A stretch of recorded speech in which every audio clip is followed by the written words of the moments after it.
देख रहे हैं पब्लिक समाचार, पब्लिक के हक में।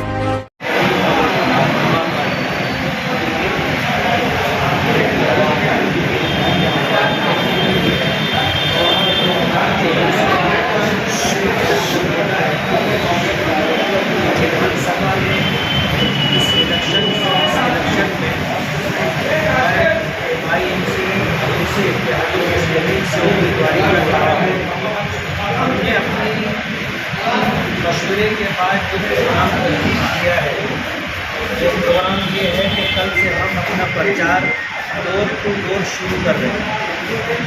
हम इस बात की हमेशा कोशिश करते रहे कि अपने इलेक्शन के ताल्लुक से हम बराह रास्त लोगों के दरवाज़ों पर जाएं और अपना पैगाम दें और उनसे वोट की अपील करें। तो कल सुबह 10 बजे से इंशाअल्लाह हम अपने प्रचार का आगाज़ करेंगे और इस्लामपुरी से इसकी शुरुआत करेंगे। हमारे मशवरे से ये तय हुआ है कि बुध के दिन खयाबान निशात चौक पर हमारा पहला इंतखाबी जलसा होगा और उस जलसे के अंदर हम लोग अपने इलेक्शन के तई अपने शहर को क्या देना चाहते हैं और इस शहर की तामीर और तरक्की के लिए इस शहर में अमन व अमान बरकरार रहे और इस शहर से बुराई का खात्मा हो, इस बात के लिए लोग एहतियात शहर से गुफ्तगू करें। हमारा पहला जलसा खयाबान निशात चौक पर होगा और उसी दिन हम उस इलाके के अंदर डोर टू डोर जा कर के लोगों से मुलाकात भी करेंगे। हमारा दूसरा इंतखाबी जलसा जुमा के दिन सैलानी चौक पर होगा और सैलानी चौक के इलाके में भी हम लोग अपने जो तरीक़ेकार है जुमेरात और इसी तरह जुमा, हम अपने जो है घर घर जा कर के जो प्रचार करना चाहते हैं उस इलाके में अपना प्रचार करेंगे। ये हमारा प्रोग्राम है और इस प्रोग्राम को ले करके हम लोग अपने इंतखाबी मुहिम में आगे बढ़े।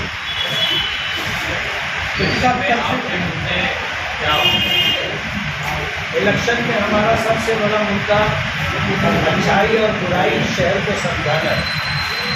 आज हमारा ये सबसे बड़ा मुद्दा है। काम होता रहेगा, काम करने वाले लोग आएंगे, काम होगा और काम होना दरअसल ये छोटे मोटे काम जो रोड गटर के हैं, लाइट के हैं, पानी की पीने की पानी की पाइपलाइन के है, ये काम कॉरपोरेशन की जिम्मेदारी है। लेकिन कहीं ना कहीं हम अपने आप को जिम्मेदार समझते हुए अगर कॉरपोरेशन से काम नहीं हो रहा है तो मुख्तलिफ सरकारी डिपार्टमेंट से निधि ला करके हम काम करने की कोशिश कर रहे हैं। अगर हमारा शहर तामीर और तरक्की के लिहाज से आगे बढ़ गया लेकिन हमारे शहर में हमारा नौजवान अगर बेराह रवी का शिकार हो गया, बुरी आदतों में, बुरी लत में पड़ गया, तो शहर के संवर जाने के बाद भी ख़ानदान के ख़ानदान तबाह व बर्बाद होंगे। यही वजह है कि हमने अपने इस इलेक्शन का मुद्दा अच्छाई और बुराई इसी को बनाया है और हम इसी मुद्दे पर लेकर पूरी ताकत से अपना प्रचार करें।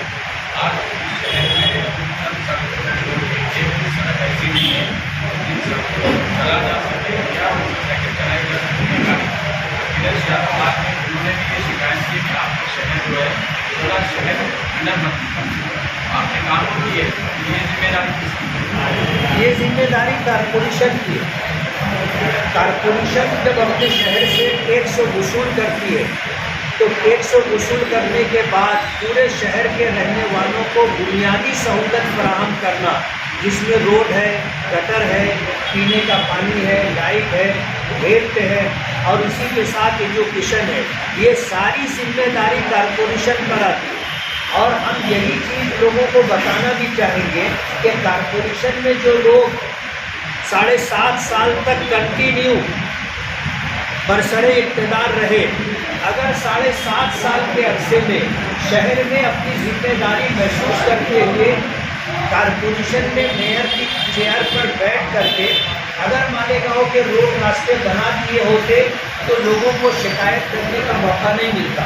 एक एमएलए जो होता है आज उसको 5 करोड़ रुपया सालाना बजट मिलता है, जबकि पहले 2 करोड़ था, फिर उसको बढ़ा करके 3 करोड़ दिया गया और फिर उसके बाद बढ़ा करके उसको 5 करोड़ दिया गया। जाहिर बात है इस तरह जो निधि मिली है वो निधि ऐसा है जैसे ऊँट के मुंह में जीरा। शहर का कामकाज इससे कितना हो सकता है, आप इस लाइन में हो, इस बात को अच्छी तरह समझते हो। दुख की बात यह है कि जो लोग 7.5 साल बरसरे इख्तियार रहकर इस शहर को बनाने संवारने के जिम्मेदार थे, उन्होंने अपनी जिम्मेदारी पूरी नहीं की और एक एमएलए से 5 साल का हिसाब मांगे। हम अपने पूरे शहर को ये बात कवर कराएंगे कि हिसाब किनसे लेना चाहिए और इन कामों का जिम्मेदार कौन था। कल फिर से हवाई में बातें आ रही थी कि कांग्रेस को लेकर आप जद्दोजहद कर रहे हैं। हवा चलती रहती है। मैं अपना मालेगांव शहर छोड़ता हूँ, प्रोग्राम बन जाता है, मैं इस पर मज़ीद कुछ कहना नहीं चाहता। हमने अपना प्रोग्राम डिक्लेयर कर दिया है और यही हमारा जवाब है। फॉर्म किस दिन भरेंगे? फॉर्म के ताल्लुक से हम लोग की तैयारी है और हम लोग बैठेंगे जिम्मेदारान, हमारी तैयारी मुकम्मल हो जाएगी। हम आप हजरात को याद करेंगे और अपना प्रोग्राम अगला आपके सामने आपके ज़रिए से पूरे शहर तक पहुंचाने की कोशिश करेंगे और जिस दिन हमारी तैयारी हो जाएगी उसके अगले दिन इंशाअल्लाह हम अपना फॉर्म भरेंगे। मास्टर स्ट्रोक को लेकर क्या कहेंगे? मास्टर स्ट्रोक को लेकर क्या कहेंगे? मास्टर स्ट्रोक क्या है आप समझ सकते हो। पूरे शहर ने उसका अपोज किया। मालेगांव शहर मस्जिदों का, मदरसों का और एक लिहाज से अगर देखा जाए तो मुसलमानों का बड़ा शहर होने की वजह से एक बहुत बड़ा दीनदार तबका अल्हम्दुलिल्लाह हमारे शहर में रहता है। और अगर मैं एक जुमले में कहना चाहूँ तो खोदा पहाड़ निकली चूहिया, चूहा भी नहीं निकला, निकली चूहिया। बहुत शोर था master stroke, master stroke, master stroke, लेकिन क्या आया आपने देख लिया। शायद उनके होश ठिकाने आ गए होंगे जिस तरह का रिएक्शन मालेगांव शहर के वोटरों ने दिया।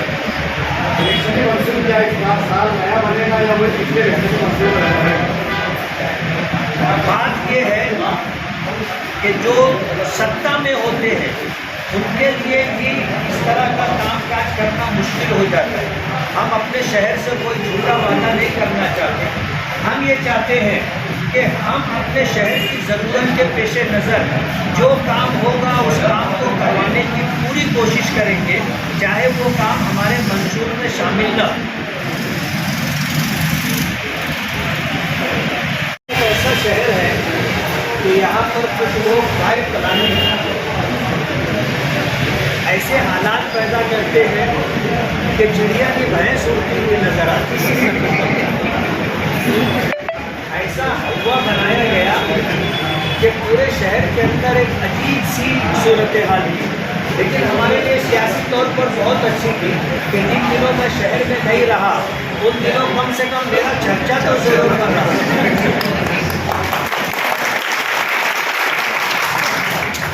इस कानून लेकर ये इल्जाम लगाया है कि आप मजहबी स्टेट सियासी बात करते हैं। पूरा शहर इस बात को देख रहा है।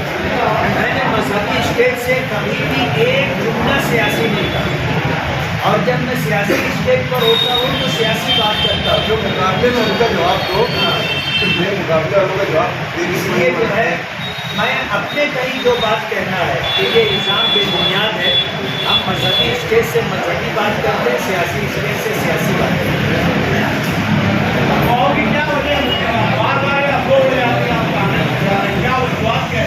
ये मुफ्ती साहब की मकबूलियत है।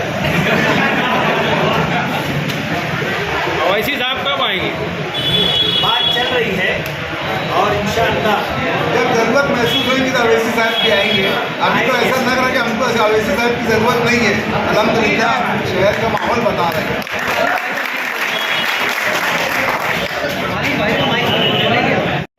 मास्टर स्ट्रोक के बारे में बात की है कि जो चीज़ का हम लोग सिर्फ अंदेशा करते थे वो बात उस दिन सच साबित हुई।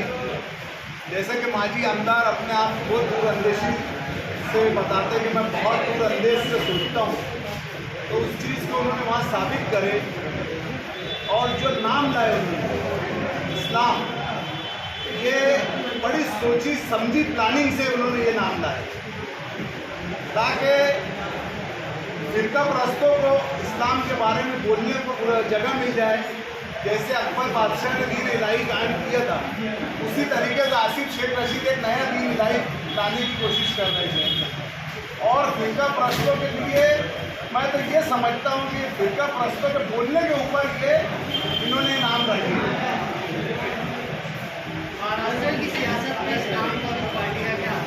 महाराष्ट्र की सियासत हो या हिंदुस्तान की सियासत में हो, ये नाम के ऊपर हमारा दीन हमको क्या बोलता है कि किसी के दीन को तुम खराब मत बोलो, किसी के दीन को बुरा मत कहो, इसलिए कि कोई तुम्हारे दीन को बुरा बोलेगा।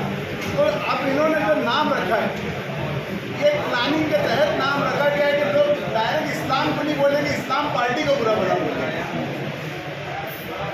आज उनके ताल्लुक से फतवे जाहिर हो रहे हैं। अगर वो समझदार होंगे तो उलमाओं से जिनको घिन आती थी वो वापस रागी हो जाए, उलमाओं के पास आ जाए और सही रास्ता ढूंढ ले।